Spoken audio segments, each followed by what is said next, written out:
একটা সিদ্ধান্ত। এই জীবনে একটা সিদ্ধান্তের গুরুত্ব কি হতে পারে তা কখনো ভেবে দেখেছেন? একটা সিদ্ধান্ত সেই ভিত্তি হতে পারে যা আপনার পুরো জীবনকে বদলে দিতে পারে, এই সমস্ত সংসারকে বদলে দিতে পারে, ভবিষ্যৎ বদলে দিতে পারে।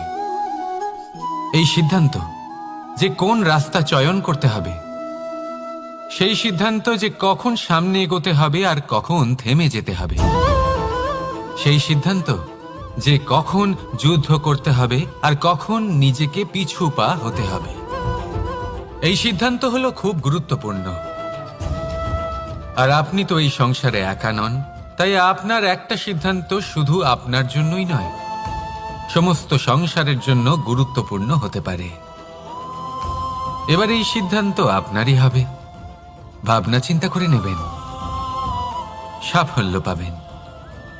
রাধা রাধা। ভবিষ্যৎ। সংসারে এমন কোন ব্যক্তি আছেন যিনি নিজের ভবিষ্যতের বিষয়ে ভাবেন না?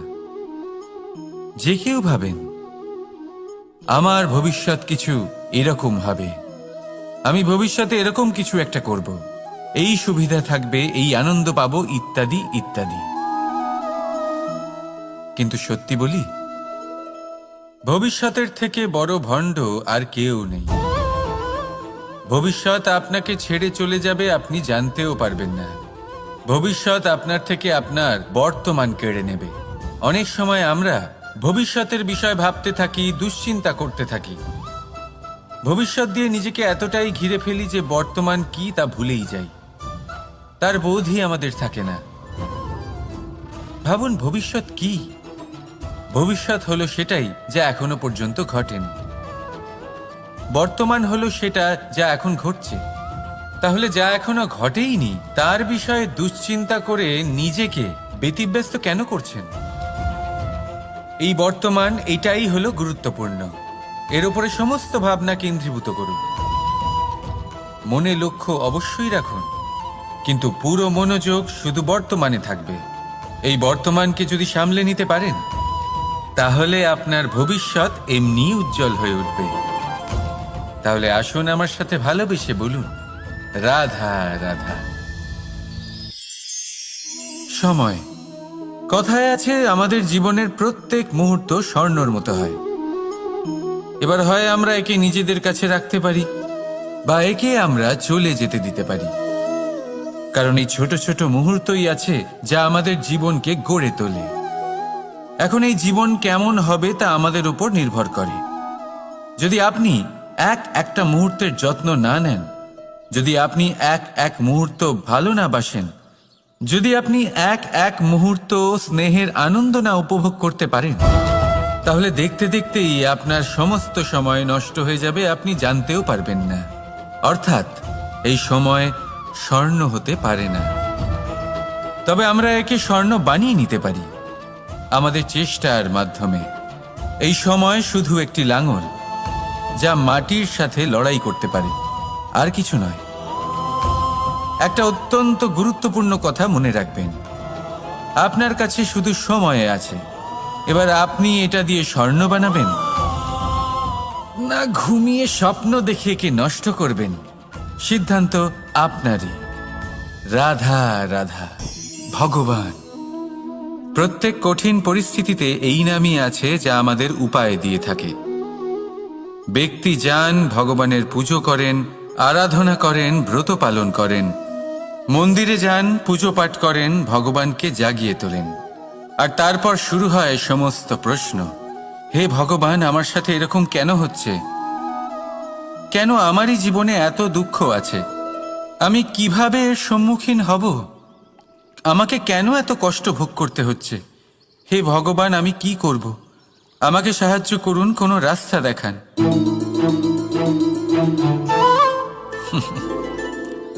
চলুন আমি আপনাকে একটা প্রশ্ন করি। মন্দিরে যাওয়ার চেষ্টা করার আগে আপনি কি জীবনে ততটা চেষ্টা করেছেন যতটা সেই সমস্যাকে দূর করার জন্য দরকার ছিল? দ্বিতীয় প্রশ্ন, ভগবানকে জাগানোর পূর্বে আপনি কি নিজেকে জাগিয়ে তুলেছেন? আপনি কি আলস্য ত্যাগ করেছেন? তৃতীয় প্রশ্ন, ভগবানকে জিজ্ঞাসা করার আগে আপনি কি নিজেকে জিজ্ঞাসা করেছেন যে আমি কেন এত অসফল হচ্ছি? যদি না করে থাকেন তাহলে সবার আগে এটা করুন। আপনি সমস্ত প্রশ্নের উত্তর পাবেন, সমস্ত বিপদের পরিত্রাণ পাবেন। অন্য কোথাও নয়, নিজের ভেতরে তাকিয়ে দেখুন। চেষ্টা করুন নিজেকে জাগিয়ে তোলার। আপনি সফল অবশ্যই হবেন, কারণ এই পরমাত্মা, ওই পরমেশ্বর, ওই পরব্রহ্ম আপনার মধ্যেই তো আছে। রাধা রাধা। আপনি কখনো জীবনে সূর্যোদয় দেখেছেন? কত প্রশান্তিদায়ক, কত শক্তিদায়ক হয়। মনের মধ্যে যেন একটা নতুন প্রেরণা দান করে, একটা নতুন উৎসাহ। কিন্তু যদি আপনি উঠতে দেরি করেন তাহলে আপনি এই সূর্যোদয় দেখতেই পাবেন না। ঠিক এরকমই হয় আমাদের জীবনেও। সুযোগ সূর্যোদয়ের মতো।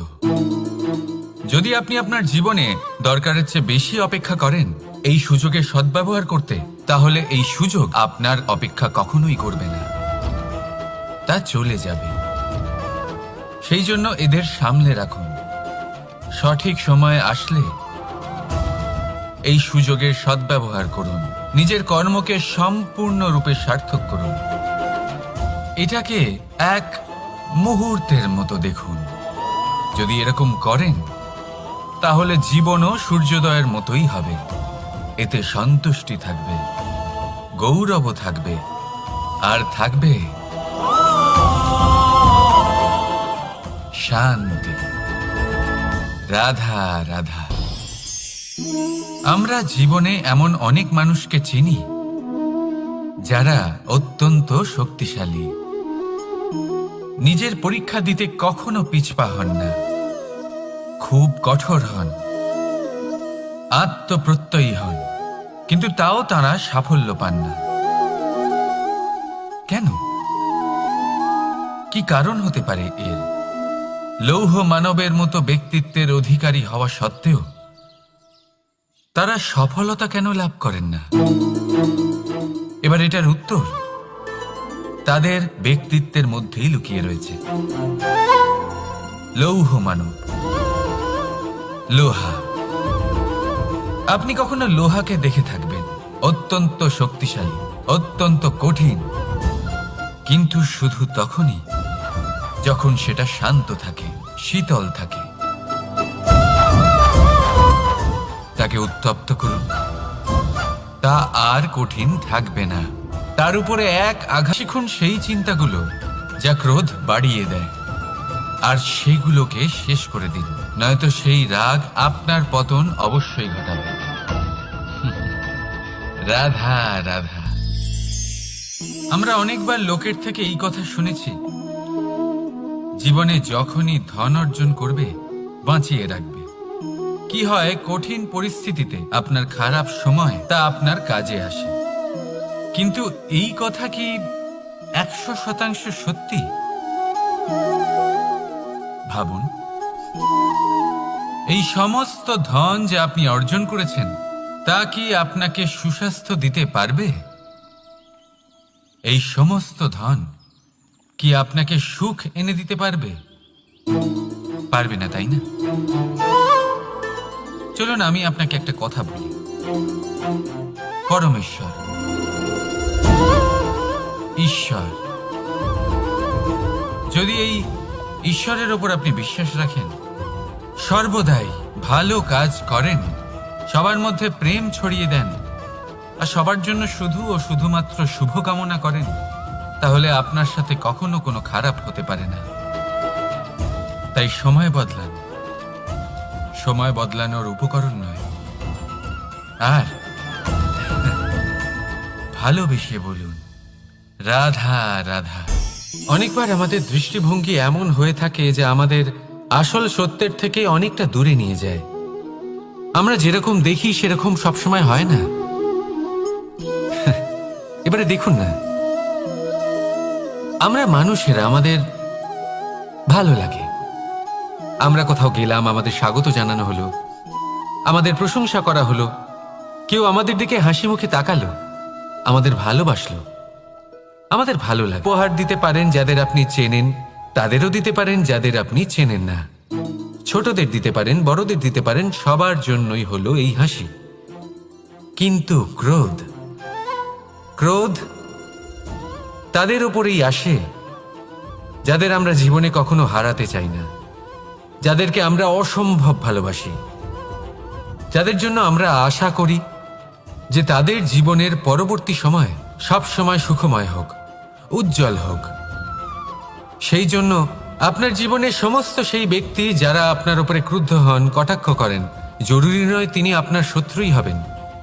হতে পারে সে হলো আপনার শুভাকাঙ্ক্ষী, যিনি আপনার শুধুমাত্র ভালোই চান, যিনি আপনার জন্য একটা সুন্দর ভবিষ্যৎ চান। সেই জন্য সবসময় মন দিয়ে অন্যের কথা বোঝার প্রয়াস করুন। আপনি জানতে পারবেন তাদের কর্মের ধর্ম কি হতে পারে, আপনি জানতে পারবেন তাদের ক্রোধের মর্ম কি হতে পারে। রাধা রাধা। জীবনের এই পথে এগোতে এগোতে আমরা কোথাও থেমে যাই, আমরা জানি না কেন। আমরা চেষ্টা করি যেন আমরা সামনে এগোতে পারি, কিন্তু এরকম হয় না। যদি আপনাকে পথ চলতে বাধা দেয় তখন আপনি থেমে যান।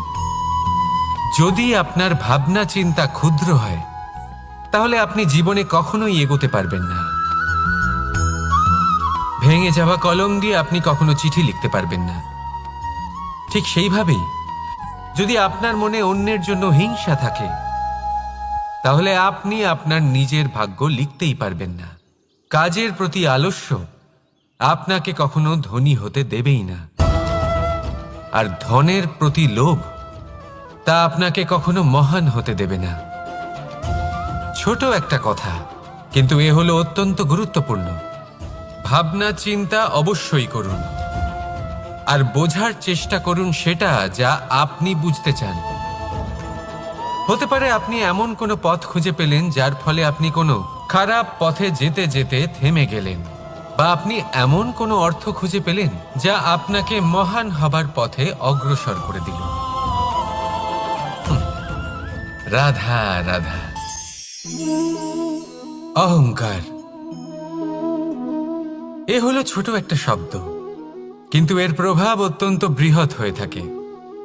আর সব থেকে বড় সমস্যা হলো মানুষ আজ অবধি বুঝতেই পারেনি যে এই অহংকারের বাস্তব রূপ কিরকম। কেউ একে গর্বের নাম দেন, কেউ একে আত্মসম্মানের নাম দিয়ে থাকেন, এবং কোথাও একটা এমন সময় চলে আসে যখন সময় এই অহংকারকে ভেঙে খান খান করে দেয়। আর তখন না গর্ব আপনাকে বাঁচাতে পারে, না আপনার আত্মসম্মান। এখন যদি আপনাকে উদাহরণ দিই, তাহলে যেখানে আপনি বসে আছেন সেই ঘরেই ওপরে তাকান, সেই ছাদের দিকে। যদি এই ছাদ অহংকার করতে থাকে যে দেখো আমি তো সব থেকে উঁচু জায়গায় আছি, আমার চেয়ে ওপরে আর কেউ নেই, আমি এই ঘরে থাকা সমস্ত ব্যক্তিকে ছায়া প্রদান করি, যদি এই অহংকার এসে যায় তাহলে কি? একবার ভেবে দেখুন, যদি পরের দিন তার উপর আরো একটা তলা বানিয়ে দেওয়া হয় তাহলে কি? এই ছাদ যার নিজের উঁচু হবার অহংকার ছিল, যে সব থেকে ওপরে ছিল, সে এবার পায়ের তলায় চলে এসছে। এটাই হয়ে থাকে। মনে কখনোই অহংকার পোষণ করবেন না। যদি মনের মধ্যে কিছু রাখতে চান তাহলে প্রেমের ভাব রাখুন, স্নেহ রাখুন। এই অহংকারকে আপনি যা ইচ্ছে নাম দিন, গর্ব হোক, আত্মসম্মান হোক, এর দ্বারা আপনার কোনোভাবেই কোনো লাভ হবে না। তাহলে এই অহংকারকে ত্যাগ করুন। সুগন্ধি ফুল হবে, রসালো ফল হবে। কখনো কখনো প্রয়োজনের থেকে বেশি রোদ পেলে এই বৃক্ষগুলি শুকিয়ে যায়, প্রয়োজনের থেকে কম রোদ পেলেও এই বৃক্ষ কিন্তু শুকিয়ে যায়। প্রয়োজনের থেকে কম জল যদি পায় এই বৃক্ষ শুকিয়ে যেতে পারে, প্রয়োজনের থেকে অতিরিক্ত জল যদি পায় তখনও এই বৃক্ষের শিকড়গুলি নষ্ট হয়ে যেতে পারে। এবার এটাই কিন্তু আমাদের সংসারের সাথেও হয়। আমাদের সংসারের সকল প্রতিভাশালী ব্যক্তি, যেমন লেখক, বিচারক, প্রবক্তা, যোদ্ধা, এদের সবার ক্ষেত্রে এই কথাটাই প্রযোজ্য। যদি বেশি প্রশংসা করা হয় তাহলেও এরা হারিয়ে যাবেন। প্রয়োজনের থেকে বেশি যদি নিন্দা করা হয় তখনও তারা নত হয়ে পড়বেন। তাহলে আপনি এদের রক্ষা করুন এবং নিজেদেরও। মনে রাখবেন একটা কথা, জেনে রাখুন কখন কোন নিন্দায় আপনি লজ্জিত হবেন না, আর কখন কোন প্রশংসার দ্বারা নিজের মধ্যে অহংবোধ জাগ্রত করবেন না। এই মন সুপ্রসন্ন হয়ে বলবে, রাধা রাধা। এবার এই প্রকাশ যে সূর্যের থেকে পাই, তিনি কি করেন? তিনি নিজেকে জ্বালান আমাদের জীবন প্রদান করার জন্য। প্রত্যেকটা মুহূর্ত তিনি তাপ সহ্য করেন আমরা যাতে সেই প্রকাশ লাভ করি। এটাই হলো জীবনের সারমর্ম। যদি আপনিও এই সংসারে প্রকাশ ছড়িয়ে দিতে চান, তাহলে আপনাকেও তপ্ত হতে হবে, নিজে জ্বলতে হবে, সেই কর্ম করতে হবে যেটা কঠিন হতে পারে কিন্তু আসলে শ্রেষ্ঠ। তবেই এই সংসারের সেবা করতে পারবেন, সংসারকে পথ দেখাতে পারবেন। নিজের অন্তরের প্রকাশ জাগ্রত করুন, তবেই সেই সকল ব্যক্তি যারা পাপের অন্ধকারে নিমজ্জিত হয়ে আছেন তারা জাগ্রত হবেন। সেই সকল ব্যক্তিকে জাগিয়ে তুলুন, প্রেরিত করে তুলুন সুখী হওয়ার জন্য যারা সুখী হতে পারছেন না। সেই সকলকে প্রেরিত করুন সাফল্য লাভের যারা সফল হতে পারছেন না। নিজের অন্তরের সূর্যকে জাগ্রত করুন, চারিদিকে শুধু প্রকাশই প্রকাশ হবে, জীবনই জীবন থাকবে, আনন্দই আনন্দ থাকবে, আর এই মন বারবার প্রসন্ন চিত্তে বলে উঠবে, রাধা রাধা। আজ আমরা দুই ধরনের ব্যক্তির বিষয়ে কথা বলবো। প্রথম জন হলেন যে প্রয়োজনের থেকে অনেক বেশি পরিমাণ ধন উপার্জন করে থাকেন। তার কাছে ততটা ধন থাকে যতটা তার প্রয়োজনও নেই, তারপরেও আরো ধন উপার্জন করতে চেষ্টা করতে থাকেন। সকল সম্ভোগ করতে চান, সকল স্বাচ্ছন্দ্য লাভ করতে চান। আজীবন তারা প্রচেষ্টাই করতে থাকেন। এবার এই করতে গিয়ে তারা ভারাক্রান্ত হয়ে সমস্যার সম্মুখীন হন। এনাদের সমগ্র জীবন এই চেষ্টাতেই চলে যায় জীবন যাপন করার বদলে। অন্যদিকে আরেকজন ব্যক্তি যিনি জানেন তার প্রয়োজন কতটুকু, আর শুধুমাত্র সেই পরিমাণ ধন অর্জন করেন, তার থেকে বেশি একটুও নয়। উনি যদি দুবেলা খেতে পান, মাথা গোজার ঠাঁই পেয়ে যান, সেটাই পর্যাপ্ত। তাতেই তিনি আনন্দে জীবন যাপন করেন, না কোনো বৃথা চিন্তা করেন, না কোনো বৃথা কষ্ট করেন। এবার আমি আপনাদের জিজ্ঞেস করব, এই দুই ব্যক্তির মধ্যে আপনি কোন ব্যক্তি হতে চাইবেন? বেশিরভাগ মানুষ এটাই বলবেন যে আমরা সেই দ্বিতীয় মানুষ হতে চাই যারা সন্তুষ্ট। কিন্তু যদি মন দিয়ে দেখেন, আপনিও সেই কর্মই করছেন যা প্রথম ব্যক্তি করেন। আপনারা সবসময় চেষ্টা করে চলেছেন, এটাও লাভ করতে হবে, ওটাও লাভ করতে হবে, আমার এটারও প্রয়োজন, ওটারও প্রয়োজন। আপনি অনেক কিছু লাভ করেছেন, কিন্তু প্রশ্ন এটাই যে আপনার কি সেই সবকিছুর প্রয়োজন রয়েছে? এর উত্তর আপনার অন্তর মনে রয়েছে। আপনার মন জানে যে আপনার প্রয়োজন কতটুকু। সেখানে গিয়ে দেখুন। সন্তুষ্টি মানুষকে আনন্দ দেয়। মানুষ যতটা সন্তুষ্ট হবে ততটাই সে আনন্দ লাভ করবে। এবার আপনাকে এই সিদ্ধান্ত নিতে হবে যে আপনি কখন আর কোথায় সন্তুষ্টি লাভ করবেন, কত কিছু লাভ করার পরে সন্তুষ্ট হবেন। এই উত্তর আপনি মন থেকে পাবেন। এই সমাজের চাহিদায় জড়িয়ে নিজেকে বিভ্রান্ত করবেন না।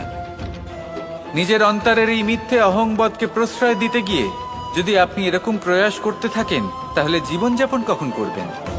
থেমে যান, শান্ত হয়ে যান, নিজের অন্তর মনে নিমজ্জিত হয়ে দেখুন যে সন্তুষ্টি কোথায়। এই সন্তুষ্টি লাভ করুন। এই মন প্রসন্ন হয়ে বলবে, রাধা রাধা। ক্ষমা একটা অত্যন্ত সুন্দর শব্দ, আমার খুব প্রিয় শব্দ, কিন্তু এই ক্ষমা কখন আর কিভাবে প্রয়োগ করতে হবে সেটা বোঝা প্রয়োজনীয়। এক, আমাদের ক্ষতিই করে।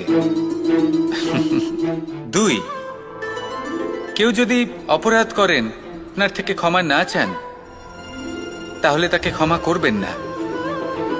ক্ষমা হলো অত্যন্ত অমূল্য, আর না চাইতেই কাউকে ক্ষমা দান করা এটা উচিত নয়।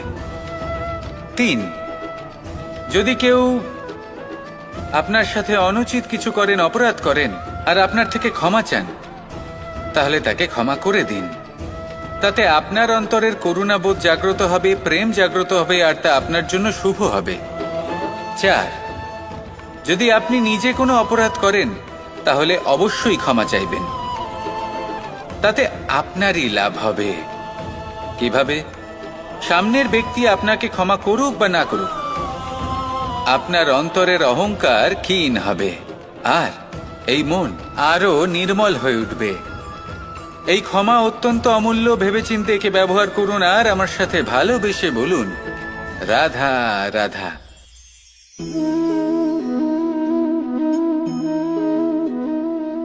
ভোজনের দ্বারাই শরীর পুষ্টি লাভ করে। ছোটবেলা থেকে আজ পর্যন্ত যাই আপনার ভোজন বা ভৌতিক সুখ রয়েছে যে আমি ওখানে পেতে পারি না, সবকিছুই পেতে পারি, তাও এখানে বনে একা বসে আছি। কোন সুখ খুঁজে চলেছি? একা থাকার সুখ। আমরা প্রত্যেকদিন অনেক মানুষের সাথে, চিন্তাধারার সাথে, কর্মের সাথে, পরিস্থিতির সাথে সুখ দুঃখের দ্বারা বেষ্টিত থাকি। জীবনের এই চক্রে আমরা জড়িয়ে পড়তে থাকি। যতই আমরা এই সমস্যার সমাধান করি, আমরা ততই এতে জড়িয়ে পড়ি।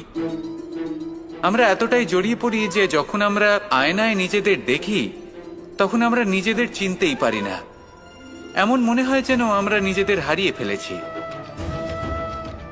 সেই জন্য প্রত্যেক দিন আপনি কিছু সময় নিজের সাথে কাটান একান্তে। এটা অত্যন্ত আবশ্যক। নিজের অস্তিত্বের গভীরে গিয়ে দেখতে শিখুন, নিজেকে বুঝুন। অদ্ভুত শান্তির অনুভূতি হবে। যেমন এই বায়ু, এই বৃক্ষ, এই পুষ্প, এই নিসর্গ, এদের মতো আপনিও কখনো একলা হতে শিখুন। কখনো নিসর্গের একটা অংশ হয়ে দেখুন। এই মন প্রসন্ন হয়ে বলবে, অবশ্যই সহ্য করতে হবে। এটাই হলো প্রকৃতির নিয়ম। এই নিয়ম কিন্তু আমরা সবাই জানি, কিন্তু আমাদের মধ্যে বেশিরভাগ মানুষ এই বিভ্রান্তি নিয়ে বাঁচি যে এই যে প্রকৃতির নিয়ম, তা আমার ওপর প্রযোজ্য নয়। তা কিন্তু নয়। আমাদের চতুর্দিকে এই যে নিসর্গ রয়েছে, আমরা তার কতটা ক্ষতি করি সেটা একবার ভেবে দেখুন। আমরা বনাঞ্চল জ্বালিয়ে দিই, বায়ু দূষিত করি, জল দূষিত করি, প্রাণীদের হত্যা আমরা করি। কেন? এই নিসর্গ আমরা নষ্ট করি, যদিও আমরা জানি যে আমরাও হলাম এই নিসর্গেরই অংশ। এবার দেখুন, শরীরের কোনো অংশে যদি আগুন ধরান, আস্তে আস্তে সমস্ত শরীরও জ্বলে যাবে। সেইভাবেই নিসর্গ যদি নষ্ট হয়ে যায়, তাহলে মনুষ্য জাতিও নষ্ট হয়ে যাবে। তাই এই যে নিসর্গ আপনি দেখছেন, এই পুষ্প, এই বৃক্ষ, বায়ু, জল, এদের সকলকে রক্ষা করুন, নষ্ট নয়। মনে রাখবেন, যদি নিসর্গ থাকে মানুষ থাকবে, যদি নিসর্গ থাকে তাহলেই জীবন থাকবে। আসুন আমার সাথে ভালোবেসে বলুন, রাধা রাধা। এ প্রকৃতির কেমন রচনা! এত কোমল পুষ্প, এটা কি তীক্ষ্ণ কাঁটা সহ প্রস্ফুটিত হয়? এটাই হলো জীবনের সত্য। আমাদের অন্তরের সদ্গুণ, সেগুলিও এই ফুলের মতোই সুন্দর।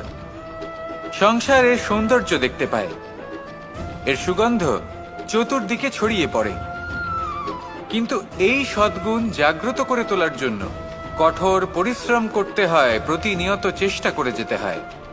তাই জন্য যদি আপনি জানেন আপনার পথ উচিত, কিন্তু তা কাঁটায় পরিপূর্ণ, তাহলে থামবেন না, চলতে থাকুন।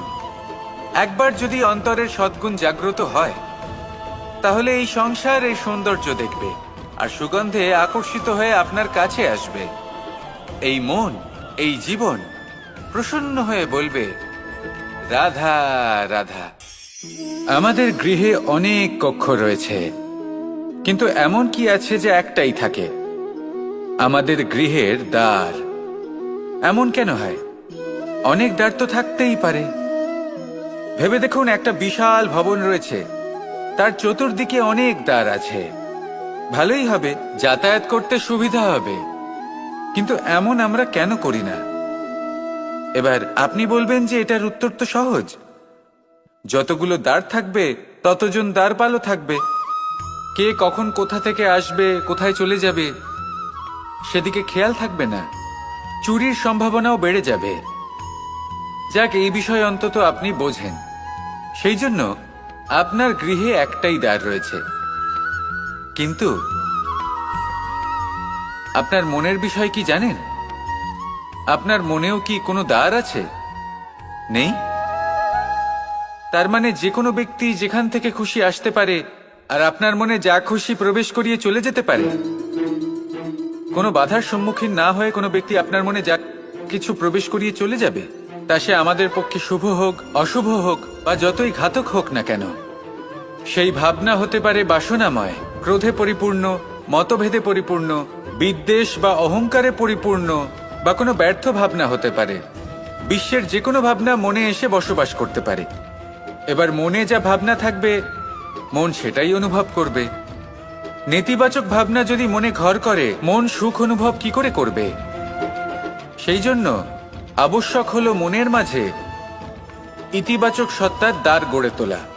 অর্থাৎ কোনো ভাবনা যদি আসে এবং ইতিবাচক হয়, তাহলে তাকে মনে প্রবেশ করতে দিন। যদি তা আপনাকে আর্থিক, সামাজিক, পারিবারিক, আধ্যাত্মিক লাভ দেয়, তাহলে তাকে প্রবেশ করতে দিন। যদি না দেয়, যদি তা নেতিবাচক ভাবনা হয়, তাকে দ্বার থেকেই আবার ফিরিয়ে দিন। যত শুভ চিন্তায় থাকবে এই মন, ততই শুভ হবে আপনার জীবন। আর এই মন সুপ্রসন্ন হয়ে বলবে রাধা রাধা করে দেখাবে। প্রকৃতি, আগে হ্যাঁ, এই সংসারে যা কিছু উৎপন্ন হয়, যা কিছু নষ্ট হয়, তার জন্য প্রকৃতি দায়ী হন। এই প্রকৃতির কারণেই তো রৌদ্র আসে, প্রকৃতির কারণেই বৃষ্টি হয়, জল পাওয়া যায়। তার কারণেই এই বটের বীজ তা এক বিশাল বটবৃক্ষে পরিণত হবে। কিন্তু একজন মানুষকে দেখুন, মানুষ বলবে এই বৃক্ষে আমার অধিকার রয়েছে। কেন? কারণ আমি এই বীজ বপন করেছি। এবার সমস্ত কাজ প্রকৃতি করবে, আর সমস্ত শ্রেয় মানুষ নিয়ে যাবে। এটা কি উচিত? কখনোই নয়। এবার এর উত্তর প্রকৃতিতেই লুকোনো আছে। কখনো কোনো পাখিও এই বীজ রোপণ করে, সেখানে বৃক্ষ উৎপন্ন হয়, তাতে ফল আসে, সেই পাখি সেই ফল খায়, কিন্তু সেখানকার বাকি পাখি এবং প্রাণীদের সেই ফল খেতে বারণ করে না। সেই বৃক্ষের ওপর নিজের অধিকার প্রমাণ করতে চেষ্টা করে না, সবার মধ্যে ভাগ করে দেয়। আর এটাই আমাদেরও করা উচিত। যা প্রকৃতি থেকে আসছে তা আবার প্রকৃতিতেই ফিরে যেতে দিন। এটা অত্যন্ত প্রয়োজনীয়। পাখিদের মতো হতে চেষ্টা করুন, তবেই আপনার এই মন আকাশে উড়তে থাকবে আর সুপ্রসন্ন হয়ে বলবে রাধা রাধা।